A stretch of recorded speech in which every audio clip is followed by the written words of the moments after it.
but especially as a woman, I mean, we're told that we can't be a certain size, or we can't be too loud or too outspoken, or we can't be too old. Yeah, I want to start off by saying congratulations, number one. I know your new single Red Wine dropped on November 14th. So, congrats. How's that been finally having this track out and getting to hear fan reactions?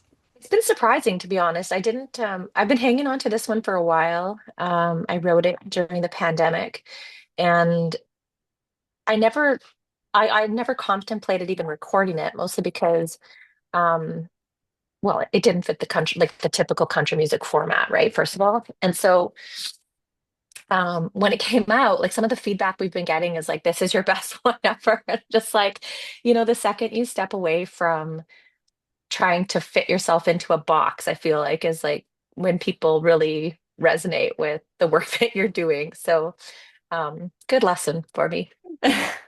Yeah, I love that you say you've been holding on to this one because I know you said it's kind of like a song from your vault. Mhm. What makes a song for you personally not ready yet versus now it's finally time for this to come out? I think it depends on a number of factors. I mean, I think it depends like I've typically worked in or tried to work in mainstream country, right? And so this is not that. And um, so that's a factor. Like, does it fit the genre that you're trying to market to? Um, does it maybe does it fit the theme of the album that you're working towards? Um, that's another factor. And so yeah, and I think like this, what I did, oh my gosh.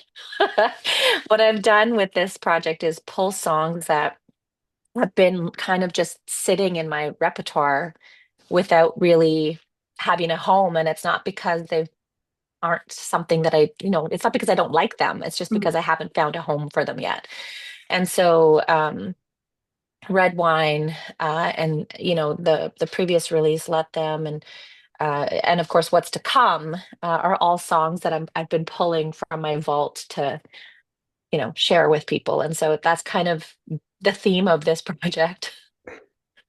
I love that. It can be risky to like step outside of your box, but I mean, with you entering this new chapter of your eighth studio album, I believe, what other creative risks or new directions have you started exploring that longtime fans can maybe be surprised by?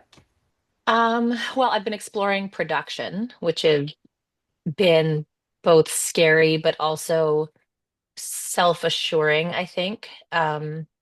I think when we think about production, or at least in my experience, I've always just gone to a producer and, give them the track and tell them, this is how I want. And you're still guiding the process for sure, but like you don't, at least I haven't had as specific input on like, and it's not even because I didn't, that wasn't welcomed. It was because I just left it to the producer. I didn't um take control in that way, I guess, so to speak. And so this time around, when I was thinking about, which producer to work with, and um, who I wanted to work with and where I wanted to go and all of that kind of stuff. Um, that was definitely a step in an unknown territory for me.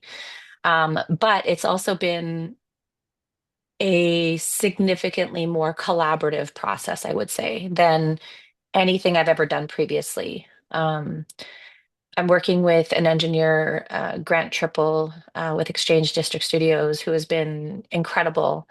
But also just the musicians that I've brought onto the project. And I don't know. I actually wonder if this is a female versus male way of working. Like I sometimes think that because I've worked in the corporate world and I've had female bosses, and I think that sometimes women are more open to collaboration and more open to constructive criticism. Um, and for me, that's been very welcome. Like I trust the people that I'm working with. I trust their input. I trust their creativity. And yeah, it's just been a really cool process all around, I would say. So that's been one major marked departure from what I've done previously. I love that. And I love that you bring up women and how they're so collaborative in not only this industry, but in general. So, for you, are there any Canadian female, either musicians, producers, songwriters that you would love to work with in your future? Yeah, I mean, I would love to. I still want to work with Hill Kerkudis. They've been on my bucket list for quite some time. Oh man, who else?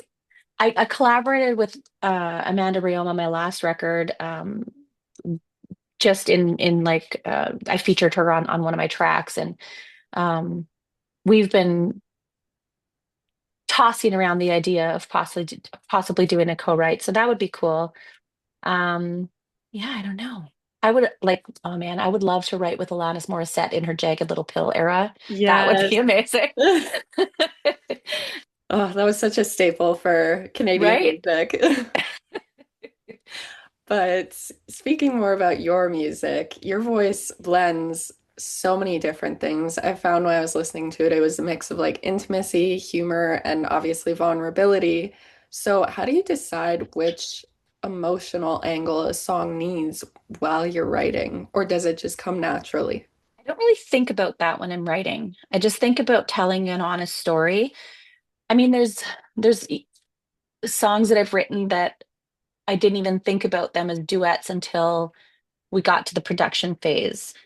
Um, like Red Wine, for instance, I didn't write that as a trio collab. I wrote that with Chris Bergafni, and it was just like we were literally just reminiscing about what we were doing during the pandemic. And I said, "Well, I don't know about you, but my alcohol bill has increased significantly." And I was telling him about how I've found myself just sitting by myself with red wine a lot more frequently than I had previously. And when we took that into production, my partner, who also plays bass on the track, said, I think it would be really cool if we brought in um, some, like if you brought in some female artists on this to collab with on the vocals.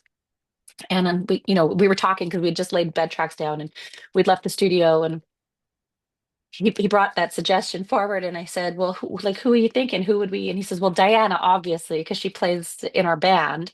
And so her and I sing together regularly. But we were brainstorming, and Katie is, certainly hitting some major milestones right now. She just finished singing the national anthem for um, the Grey Cup, and has just, has been really working hard. And I love her voice. I love her work ethic. And I follow her on social media and I'm a fan of hers. And so um, I thought she'd be a natural fit. I know she's super busy.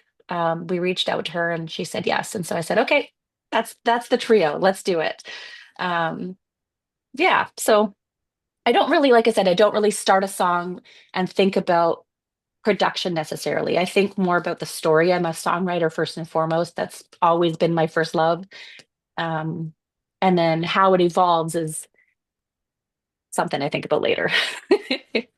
That's valid. I mean, you've had a pretty big year yourself. I want to say congrats on becoming a seven-time Manitoba Country Music Award winner.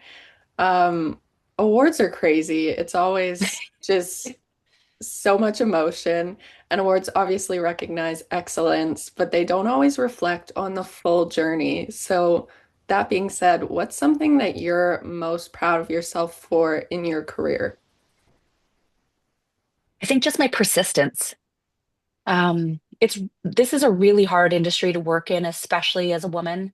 Mhm. Um, being able to block out all of that noise and all of the external and internal criticism.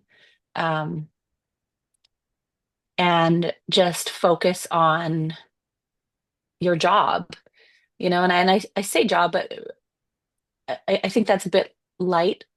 I think about songwriting, which, as I said, was the first thing that I started doing as a kid. Singing came later, but I genuinely believe that those two things are gifts. Like it's a gift to be an artist. And then when you're gifted with something, you have a responsibility to honor that gift. And so that can be really hard when you're working in, this industry is cutthroat. It's very competitive and it's not always nice, like it's not always easy. Like I said, especially as a woman. I mean, we're told that we can't be a certain size or we can't be too loud or too outspoken or we can't be too old. Yeah. And so all of those things are realities that women have to deal with and figure out how they're going to navigate their way through so that they can just do what they love to do. Mhm. um, and I think being persistent is probably what I'm most proud of. Definitely. I feel like you said it perfectly. This industry is very cutthroat. I mean, all industries can be difficult for women, but especially when you're in the public eye as an artist, it can get a bit Yeah, hectic too. yeah, for sure. My last question for you, what is a song of yours that never technically got the flowers it deserved, and why is it special to you? um oh, that's a good question. Oh, I don't know. Maybe the song Break the Chain, that was the title track off of my 2020 record. And that song, um, or that album actually came out in April of 2020, like literally a month after everything shut down. And so I was actually on radio tour promoting that record. Um, and my publicist called and said, you need to get home because nobody's having anybody in anymore. And every time I've played that song live in like a songwriter's circle type setting, um, or otherwise, it's been something that I think has resonated with particularly the non-Indigenous community. It's a song about intergenerational trauma and being a parent and wanting, a better life for my children than the one that I had or than the life that my dad lived or my grandmother lived. And I think that song has served in a limited capacity as a vehicle to humanize and build more compassion for Indigenous people in Canada. And but because of the pandemic, it didn't get the legs that I felt like it deserved. But I'd probably say that one. I love that. I mean, hate the pandemic. It sucked for everybody, but I love that you can recognize a song that means a lot to you and means a lot to other people and should Mhm. get the flowers it deserves. Yeah. Well, thank you for everything and congratulations. I can't wait to see what 2026 holds for you. Thank you so much. Appreciate you taking time with me this morning.